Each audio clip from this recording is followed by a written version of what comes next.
শত পুণ্য তীর্থে জাগরে ধীরে, এই ভারতের মহামানবের সাগর তীরে।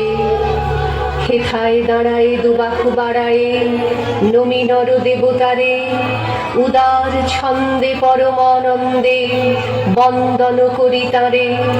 ধ্যান গম্ভীর এই যে ভূধর, নদী জপমালা ধৃত প্রান্তর, হেথায় নিত্য হ্যার পবিত্র ধরিত্রীরে, এই ভারতের মহামানবের সাগর তীরে।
তোমার পরে ঠেকা